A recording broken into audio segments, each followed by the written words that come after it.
ডোটা যদি পারফেক্ট হয় পিঠেও কিন্তু পারফেক্ট হবে, হোক সে দুধ পুলি কিংবা ভাপা পুলি।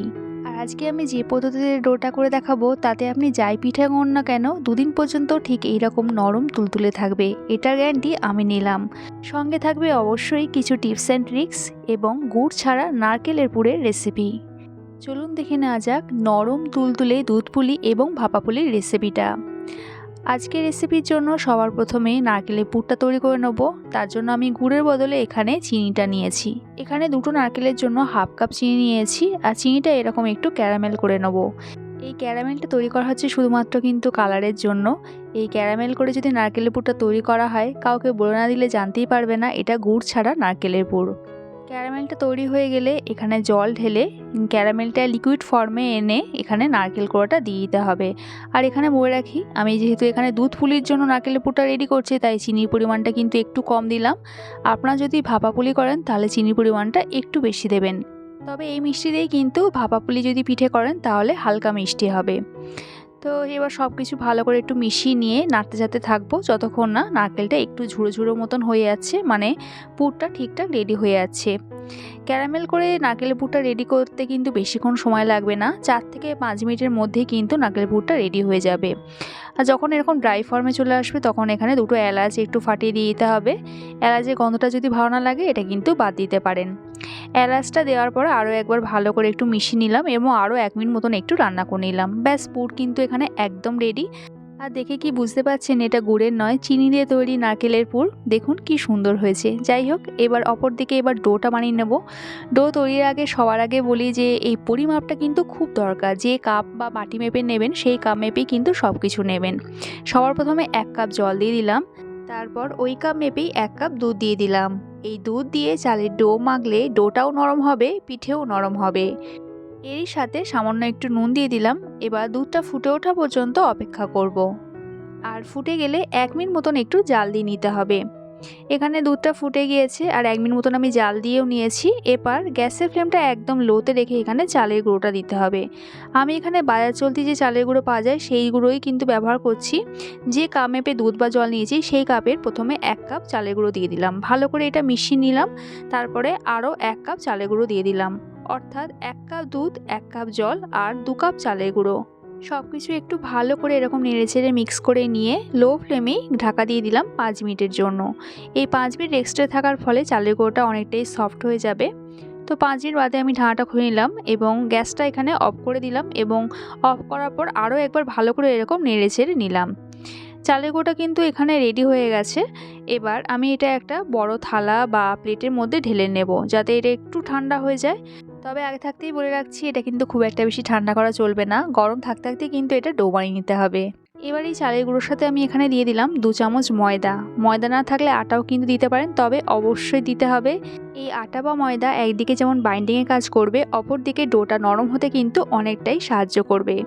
খুন্তি দিয়ে সব কিছু ভালো করে একটু মিক্স করে নিলাম, যেহেতু এখন খুব গরম আছে। একটু হাতে সওয়া মতন ঠান্ডা হয়ে গেলে কিন্তু এটা মেখে একটা ডো ফর্মে আনতে হবে। আর এই কাজটা কিন্তু একটু কষ্টসাধ্য, কষ্ট করলেই তবে কিন্তু কেষ্ট পাওয়া যাবে। ভালো পিঠে খেতে হলে কিন্তু এরকম একটু কষ্ট করতেই হবে। যাই হোক ডোটা মাখার জন্য আমি এখানে একটু গরম জল নিয়েছি, উষ্ণ গরম জল। এটা একটু অল্প অল্প দিয়ে মাখতে হবে যাতে একটা সফট ডো তৈরি হয়। অনেকেই করে বেশি করে জল দিয়ে চালের গুঁড়োটা দেয়, কিন্তু ঢিলে হয়ে গেলে কিন্তু এরকম ডো একদমই মাখা যাবে না। এরপর একটা এরকম ভিজে টাওয়েল দিয়ে এই ডোটা একটু কভার করে দিতে হবে, তাতে ডোটা কিন্তু সফট থাকবে। আর আমার এইটুকু কিন্তু জল বেঁচে গিয়েছিল। এবার এখান থেকে যেটুকু আমি লেচি কাটবো বা পিঠে তৈরি করব সেই পোর্শনটুকু নিয়ে বাকিটা কিন্তু আবার টাওয়েল দিয়ে ঢাকা দিয়ে দেবো। এই ছোটো ছোটো টিপস আর ট্রিক্সগুলো কিন্তু একটু ফলো করতে হবে, তবে কিন্তু পিঠে একদম নরম তুলতুলে হবে। আর পিঠে তৈরি করার জন্য আমি একটু সামান্য ময়দা নিয়েছি, যদি লাগে হাতে লেগে লেগে মতন যায়। অনেকে চালের গুঁড়ো নেয়, কিন্তু ময়দাটা ব্যবহার করবেন, তাতে পিঠে কিন্তু নরম থাকবে। 4টে পোর্শনে কেটে নিয়েছি আর লেচিগুলো একটু ছোটো ছোটো মাপে কেটেছি, যত ছোটো ছোটো দেখতে হয় দেখতে কিন্তু ভালো লাগে পিঠেগুলো। এবারে একটা পিঠে তৈরি করে আপনাদের দেখিয়ে দিচ্ছি, দেখুন খুবই কিন্তু সহজ ব্যাপার, সবাই এটা জানে, তবুও একবার দেখিয়ে দিচ্ছি। একটু এরকম ময়দা ছিটিয়ে নিলে হাতে কিন্তু একদম লাগবে না। একটা এরকম খোল তৈরি করে নেবো পিঠের জন্য। তারপর পরিমাণ মতন পুরটা দিয়ে দেবো, তবে পুরটা একটু বুঝে দেবেন যাতে মুড়তে বা সিল করতে অসুবিধা না হয়। পুরো বেশি করে পুর দিলে তখন কিন্তু মোড়াটা যাবে না, পিঠে ফেটে যেতে পারে। তো দেখতে পেলেন কতটা আমি পুর দিয়েছি। তারপর এরকম সাইড মুড়ে আবার এরকম দু সাইড মুড়ে নিলাম। খুবই কিন্তু সহজ, আর আপনারা যেরকম ডিজাইন করতে চাইবেন সেরকম কিন্তু করতে পারেন। আমি আর একটা ডিজাইন আপনাদের করে এখানে দেখিয়ে দিচ্ছি। দেখুন, এগুলো বলে হয়তো আপনাদের বোঝাতে পারবো না, দেখেই নিশ্চয়ই বুঝতে পারছেন কিভাবে তৈরি করছি। যখন খুব ছোট ছিলাম তখন এই পৌষ সংক্রান্তির দিন মার সাথে মার বাড়িতে চলে যেতাম। সেখানে মামিরা, দিদা, মা সবাই মিলে আমরা কিন্তু এই পিঠে তৈরি করতাম, আমিও কিন্তু লেগে যেতাম। তো সেখান থেকে আমার একটু এই পিঠে তৈরি করার শখ আর ইচ্ছাটা, ভালোবাসাটা যাই বলুন, সেটা কিন্তু অল্প হলেও আছে। তবে মামার বাড়িতে কিন্তু অনেক ভ্যারাইটির, অনেক রকম ডিজাইনের পিঠে তৈরি হতো। আমি কিন্তু অত রকম পারিও না, জানিও না, যেটুকু পারি আপনাদের সাথে একটু শেয়ার করার চেষ্টা করছি। আর আজকে আমি এখানে 3 রকমের ভাপা পুলির ডিজাইন করে দেখালাম। তো এখানে আমার সবকটা পিঠে রেডি হয়ে গেছে, আর কিছু আমি দুধ পুলি করবো আর কিছু ভাপা পুলি। সবার আগে দুধ পুলিটা করে দেখাচ্ছি। তার জন্য একটা কড়াইয়ে সামান্য একটু আগে জল দিয়ে দিলাম, তারপর এখানে দিয়ে দিলাম 1 লিটার মতন দুধ। দুধটা অবশ্যই ফুল ফ্যাটযুক্ত দুধটা নেবেন, তাহলে টেস্টটা খুব ভালো আসবে।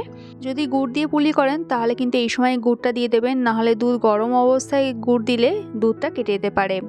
দুধটা জাল দেওয়ার পর আমি এখানে চিনিটা দিয়ে দিলাম। 1 লিটার দুধের জন্য আমি এখানে হাফ কাপ চিনি দিলাম। দুধ জাল দিয়ে ঘন হলে সেটা কিন্তু একটা মিষ্টি ভাব আসবে। এর সাথে 2 থেকে 3টে এলাচ একটু ফাটিয়ে দিয়ে দিলাম। এবার এলাচ আর দুধটা একটু ভালো করে ফুটিয়ে নিতে হবে। 2 থেকে 2.5 মিনিট ফুটিয়ে নেওয়ার পর এখানে পিঠেগুলো একটা একটা করে দিয়ে দিতে হবে। একসাথে ঢেলে দেবেন না, তাহলে কিন্তু পিঠে ভেঙে যেতে পারে। এরকম একটা একটা করে পিঠেগুলো দিয়ে দিতে হবে। সমস্ত পিঠে দিয়ে দেওয়ার পর হাই ফ্লেমে 10 থেকে 12 মিনিট মতন একটু জাল দিয়ে নেব। যখন দেখবেন উপরের দিকে পিঠেগুলো ভেসে উঠেছে তখন বুঝবেন পিঠেগুলো ঠিকঠাক সেদ্ধ হয়ে গেছে। আর দুধটা কিন্তু একেবারেই ঘন করে ক্ষীর মতন করে দেবেন না, কারণ ঠান্ডা হয়ে যাওয়ার পর এটা যখন সেট হবে তখন কিন্তু দুধটা আগের থেকে অনেকটাই ঘন হয়ে যাবে। তো আমি এই অবস্থায় গ্যাসটা অফ করে দিলাম। আর আজকে দুধ পুলি কিন্তু একদমই রেডি। এখন এই দুধ পুলিটা প্রচণ্ডই গরম আছে, এটা ঠান্ডা অবস্থায় আপনাদের দেখিয়ে দেবো এটা কতটা নরম আছে। তো ততক্ষণ আমি ভাপা পিঠেটা করে নেবো। তার জন্য আগে থাকতে এরকম জল বসিয়ে নিয়েছিলাম, আর একটা ফুটো থালায় এরকম পিঠে সাজিয়ে দিয়েছি। কভার করে দেবো হাই ফ্লেমে, এটাও 10 মিনিটের জন্য। 10 মিনিট বাদে কভারটা খুলে একটু চেক করে নেবো পিঠেগুলো ঠিকঠাক সেদ্ধ হয়েছে কিনা। এরকম যদি হাতে একদমই না লাগে তাহলে বুঝবেন পিঠেগুলো ঠিকঠাক সেদ্ধ হয়ে গেছে। আর এরকম উল্টাতে পাল্টাতে গেলেও কিন্তু পিঠেগুলো একদম আটকে নেই, একদম ছেড়ে আসছে, তার মানে এগুলো ঠিকঠাক রেডি হয়ে গেছে। অপরদিকে আমি এবার দুধ পুলিটা আপনাদের দেখিয়ে দিচ্ছি, দেখুন কতটা নরম হয়েছে। এইবার দেখুন, এখন তো ঠান্ডা, হাতে দিতেও পাচ্ছি কতটা সফট হয়েছে দেখুন। এই সফট কিন্তু এই মুহূর্তে না, 2 দিন পর্যন্ত এই রকমই নরম তুলতুলে থাকবে। আর এবার আপনাদের ভাপা পুলি পিঠেটাও একবার দেখিয়ে দিচ্ছি। দেখুন ভাপা পুলি পিঠেটাও কতটা সুন্দর হয়েছে, আর দেখুন কতটা নরম হয়েছে। আজকে একটা নতুন পদ্ধতিতে আপনাদের কিন্তু চালের এই ডোটা মেখে দেখালাম। এইভাবে ডো মাখলে আর ছোটো ছোটো টিপসগুলো ফলো করলে প্রতিটা পিঠেই কিন্তু এরকম নরম তুলতুলে হবে। সেই ভাপা পুলি করুন আর দুধ পুলি করুন। আমার আজকের এই 2 রকম পিঠের রেসিপি যদি ভালো লাগে একটা লাইক কমেন্ট করানো রইল। দেখা হচ্ছে আবার এক নতুন রেসিপির সাথে। সবাই সুস্থ থাকবেন, ভালো থাকবেন।